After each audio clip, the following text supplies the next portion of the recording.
Good morning students. हमने lesson number 18 रचना वह सीख लिया है। आज हम उसका स्वाध्याय करने वाले हैं। तो स्वाध्याय का सबसे पहला प्रश्न है, सही विकल्प पसंद कीजिए। फर्स्ट, गोपी को प्रसाद जी की कविता कौन समझाने वाला था? तो अविनाश। सेकंड, तुम चाहो तो श्रेष्ठ भाषा में आवेदन पत्र दे सकते हो। यह वाक्य कौन कहता है? रमेश। क्वेश्चन नंबर 2, एक एक वाक्य में प्रश्नों के उत्तर लिखें। फर्स्ट, कविता क्या है? इस प्रश्न का गोपी क्या उत्तर देती है? आंसर, कविता क्या है? इस प्रश्न का उत्तर देते हुए गोपी कहती है कि कविता आत्मा की कला है, वह संवेदना का सौंदर्य है। सेकंड, रमेश और नरेश ग्राम पंचायत के सदस्यों का विरोध क्यों करते थे? आंसर, ग्राम पंचायत के सदस्य रमेश और नरेश के सवालों का जवाब नहीं देते थे, इसलिए ये दोनों ग्राम पंचायत के सदस्यों का विरोध करते थे। थर्ड, अविनाश नरेश को किसी का तिरस्कार न करने के लिए क्यों कहता है? आंसर, अविनाश एक समझदार नवयुवक है। वह जानते हैं कि वे लोग गांव के पढ़े लिखे युवक हैं, उनकी जिम्मेदारी कुछ ज़्यादा है, इसलिए अविनाश नरेश से किसी का तिरस्कार न करने के लिए कहता है। क्वेश्चन 4, रमेश ने अविनाश को आशावादी क्यों कहा? आंसर, अविनाश एक सुलझा हुआ और समझदार नवयुवक है। वह पंचायत के सदस्यों के खिलाफ नियम के अनुसार शालीन ढंग से कार्रवाई करने के लिए कहता है। आज नहीं तो कल परिणाम अवश्य आना है। अविनाश की इस बात पर रमेश ने उसे आशावादी कहा। क्वेश्चन नंबर 3, 2-3 वाक्यों में प्रश्नों के उत्तर लिखिए। फर्स्ट, गांव के युवक पंचायत के पदाधिकारियों से किस बात पर नाराज थे? आंसर, पंचायत में कई प्रकार के घोटाले हुए थे। उर्वरकों के वितरण में अनियमितताएं हुई थी। गरीबों के लिए राशन को काला बाजार में बेच दिया गया था। पंचायत घाटे में चल रही थी। गांव के युवक पंचायत के पदाधिकारियों से इसका जवाब मांगते थे, पर पदाधिकारी जवाब देने से बचते थे, इसलिए गांव के युवक पंचायत के पदाधिकारियों से नाराज थे। सेकंड, अपने असंतोष को व्यक्त करने के लिए उन्होंने किन किन साधनों का उपयोग किया?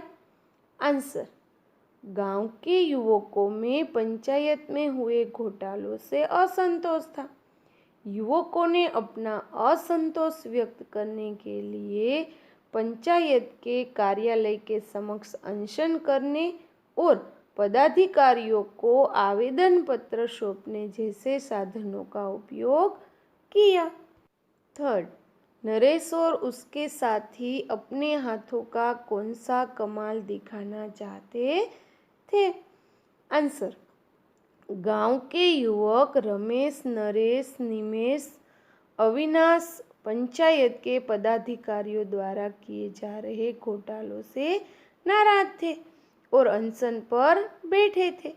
जब पदाधिकारियों ने उनकी बात का जवाब नहीं दिया तो रमेश, नरेश और निमेश ने पंचायत पर पत्थरबाजी शुरू कर दी।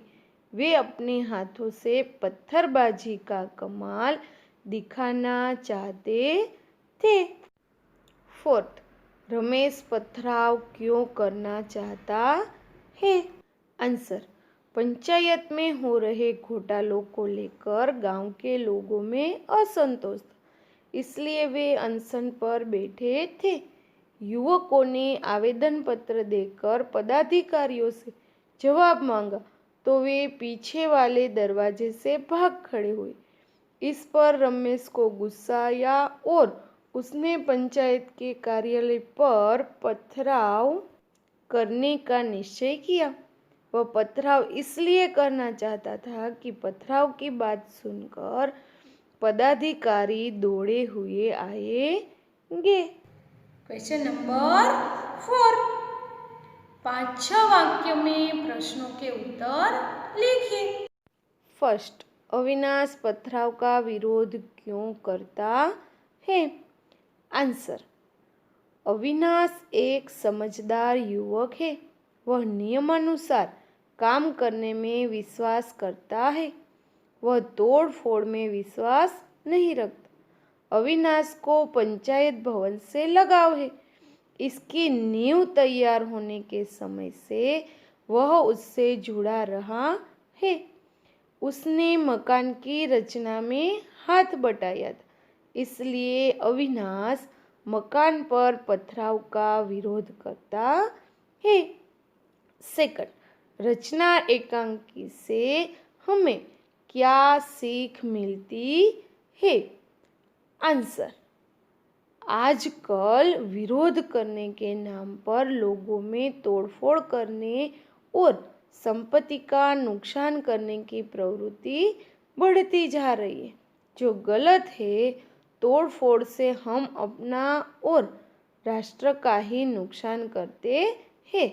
इस प्रवृत्ति पर रोक लगाने की आवश्यकता है। हमें कोई भी आंदोलन शांतिपूर्ण ढंग से चलाना चाहिए और उसके परिणाम की प्रतीक्षा करनी चाहिए। इस एकांकी से यही संदेश मिलता है। क्वेश्चन नंबर 5, यह वाक्य किसने कहा है? यह लिखिए। फर्स्ट, ये सुशिक्षित है, समझदार भी है, परंतु अभी इन्होंने अपने हाथों से कुछ रचा नहीं है। तो यह कौन कहता है? अविनाश। सेकंड, कविता समझने से कोई फायदा नहीं होगा। यह कौन कह रहा है? रमेश। थर्ड, अपशब्दों के उपयोग पर अविनाश का प्रतिबंध है। यह कौन कह रहा है? निमेश। फोर्थ, हो सकता है किसी एक नए प्रसाद की रचना इस विद्रोह और प्रतीक्षा के बीच जन्म ले। ये कौन कह रहा है? गोपी। क्वेश्चन नंबर 6, आशय स्पष्ट कीजिए। कविता आत्मा की कला है, संवेदना का सौंदर्य है। आंसर, कविता मात्र शब्दों का समूह न होकर कवि के हृदय से शब्दों के रूप में निकली हुई सुंदर भावना होती है। कविता के माध्यम से अपने मन में होने वाले बोध को सुंदर ढंग से कागज पर उतारता है। कविता में उसकी भावना की छाप दिखाई देती है। कविता संवेदना का सौंदर्य है। क्वेश्चन नंबर 7, शब्दों के विलोम शब्द दीजिए। प्रवेश, निर्गमन, फायदा, नुकसान, कोमल, कठोर, युवक, वृद्ध, भ्रष्टाचार, शिष्टाचार, सहयोग, असहयोग, आशावादी, निराशावादी, उम्मीद, नाउम्मीद, पर्याप्त, अपर्याप्त, शिष्ट, अशिष्ट, सौंदर्य, कुरूपता, तिरस्कार, सत्कार, प्यास, तृप्ति। इसके बाद भाववाचक संज्ञा बताइए। बच्चा, बचपन, पढ़ना, पढ़ाई, कोमल, कोमलता, सदस्य, सदस्यता, शांत, शांति, बढ़ाना, बढ़ावा, शिष्ट, शिष्टता, प्रचुर, प्रचुरता, जानना, जानकारी, चालाक, चालाकी, गरीब, गरीबी, बिगड़ना, बिगाड़, पत्थर, पथराव, पंडित, पांडित्य, रुकना, रुकावट, उत्सुक, उत्सुकता, सुंदर, सुंदरता, सदस्य, सदस्यता, अपना, अपनापन। पर्यायवाची शब्द लिखिए। सवाल, अर्जी, मवेशी, प्राणी, तारीफ, प्रशंसा, दरवाजा, द्वार, कार्यालय, दफ्तर, कोशिश, प्रयत्न, गलती, खता, पर्याप्त, काफ़ी, इंतजार, प्रतीक्षा, बधाई, अभिनंदन, चालाक, होशियार, हुक्म, आज्ञा, उम्मीद, आशा, आसान, सरल, हाथ, कर, फालतू, व्यर्थ, मदद, सहायता, कुत्ता, श्वान, ताकतवर, बलवान। शब्द समूह के लिए एक शब्द दीजिए। फर्स्ट, कवि की रचना, कविता। सेकंड, जिसका विनाश न हो, अविनाश। थर्ड, जिसमें शर्म न हो, बेशर्म। फोर्थ, साथ साथ काम करना, सहकार। फिफ्थ, रासायनिक खाद, उर्वरक। सिक्स, पत्थर फेंकने की क्रिया, पथराव। सेवन, राह देखना, प्रतीक्षा। 8, किसी राज्य या सरकार को उलटने के लिए किया गया उपद्रव, विद्रोह। 9, पंचों की मंडली या सभा, पंचायत। 10th, जिसमें लियाकत न हो, नालायक। 11, मवेशियों को रखने का स्थान, पिंजरा, पोल। निम्नलिखित शब्दों में से समास बताइए। ग्राम पंचायत, तत्पुरुष। बेशर्म, बहुव्रीहि। कार्यालय, तत्पुरुष। पंचायत, द्विगु। नालायक, बहुव्रीहि। चौकीदार, उपपद, तत्पुरुष। माता पिता, द्वंद्व। तोड़फोड़, द्वंद्व। सुशिक्षित, कर्मधारय। संधि विच्छेद कीजिए। संतुलन, सम प्लस तुलन। संकल्प, सम प्लस कल्प।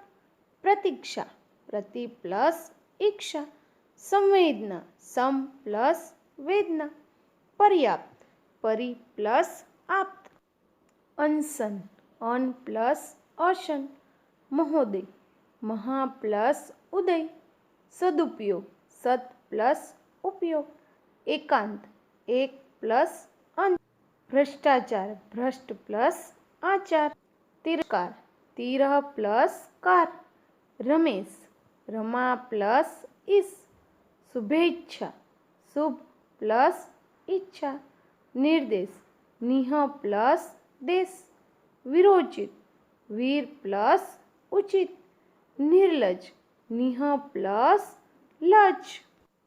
कर्तृवाचक संज्ञा की जोड़ बनाइए। चौकी तो चौकीदार। निर्णय, निर्णायक। सलाह, सलाहकार। आवेदन, आवेदक। वितरण, वितरक। भ्रष्टाचार, भ्रष्टाचारी। सुनना, श्रोता। विद्रोह, विद्रोही। वादा, वादाखोर। कविता, कवि। प्रार्थना, प्रार्थी। लिखना, लेखक। निर्देश, निर्देशक। अभिनय, अभिनेता। रचना, रचयिता। मुहावरों के सही अर्थ बताइए। फर्स्ट, कुंडली मारकर बैठना, स्थायी रूप से बैठना। सेकंड, मुंह में मुंह डाले खुसुर फुसुर करना, बहुत धीरे से बातें करना। थर्ड, नींद हराम कर देना, चैन से न सोने देना। फोर्थ, प्राणों की बाजी लगाना, तो जान जोखिम में डालना। फिफ्थ, हाथ बांटना, सहायता करना। सिक्स, चैन से सोना, निश्चित होना।